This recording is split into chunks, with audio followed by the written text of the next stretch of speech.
Bonjour à tous, bienvenue dans cette nouvelle section du cours sur le développement mobile. Aujourd'hui, nous allons plonger dans une comparaison des frameworks multiplateformes. L'objectif de ce cours, c'est de nous aider à choisir un framework pour continuer ce cours. Vous êtes prêts à découvrir lequel sera votre meilleur allié pour créer des applications performantes et élégantes? Alors, c'est parti! Alors, développer une application, c'est bien. Mais pouvoir la déployer sur plusieurs plateformes en même temps, c'est encore mieux. C'est là qu'interviennent les frameworks multiplateformes. Imaginez ça. Un seul code pour créer des applications qui fonctionnent sur Android, iOS et parfois même sur Windows. Aujourd'hui, nous allons nous concentrer sur 3 stars du développement mobile: React Native, Flutter et Xamarin. Commençons avec React Native. Si je vous dis Facebook, ça vous parle, hein? Eh bien, ce framework est une création de leur équipe. Parlons d'abord de ses points forts. React Native, c'est facile à apprendre, même pour les débutants. Il est très performant grâce à son rendu natif.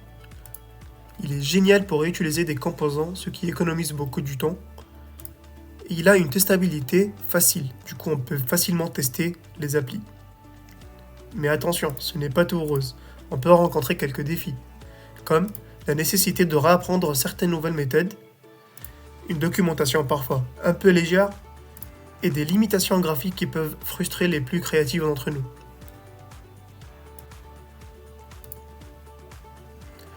Alors, vous vous demandez peut-être qui utilise vraiment React Native? Eh bien, des géants.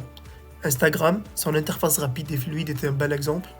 Facebook, bien sûr, ils ont utilisé leur propre framework. Tesla, leur application permet de contrôler vos véhicules et panneaux solaires directement depuis votre smartphone. Impressionnant, non? Passons maintenant à Flutter, un framework qui fait de plus en plus de parler sur lui. Ses avantages? Accrochez-vous. Avec Flutter, vous écrivez moins de code pour un résultat équivalent au natif.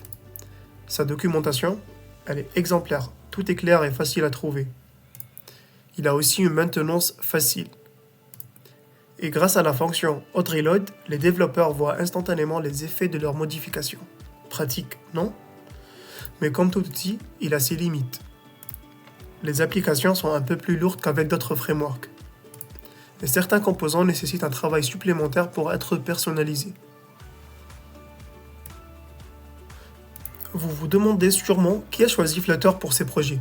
Voici 3 exemples qui peuvent vous parler.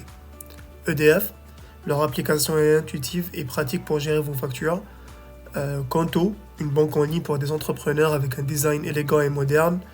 MyTF1, parfaite pour regarder vos émissions préférées où que vous soyez. Enfin, parlons de Xamarin, moins connu mais tout aussi puissant. Ses points forts, et écoutez bien. Xamarin compile un code natif, ce qui garantit des performances proches des applications natives. Il permet de partager jusqu'à 90% du code entre iOS, Android et Windows. Imaginez le gain de temps. Mais attention, les applications peuvent être lourdes et volumineuses. Et pour utiliser, il faut maîtriser C# et .NET. Si ce n'est pas déjà votre cas, cela pourrait être un obstacle. Et qui utilise Xamarin? Voici quelques noms qui devraient vous parler. La Banque Postale pour des services bancaires rapides et sécurisés. VEPP, je sais pas, c'est une appli, une plateforme de vente privée qui fait le bonheur des chasseurs de bonnes affaires. Et Air France pour gérer vos vols et vos réservations en toute simplicité. Alors après tout ça, lequel choisir? Chacun de ces frameworks a ses forces et ses faiblesses. Mais dans ce cours, nous avons opté pour React Native. Pourquoi? Parce qu'il est populaire, bien documenté et utilisé par de nombreuses entreprises. Un choix parfait pour commencer en toute confiance.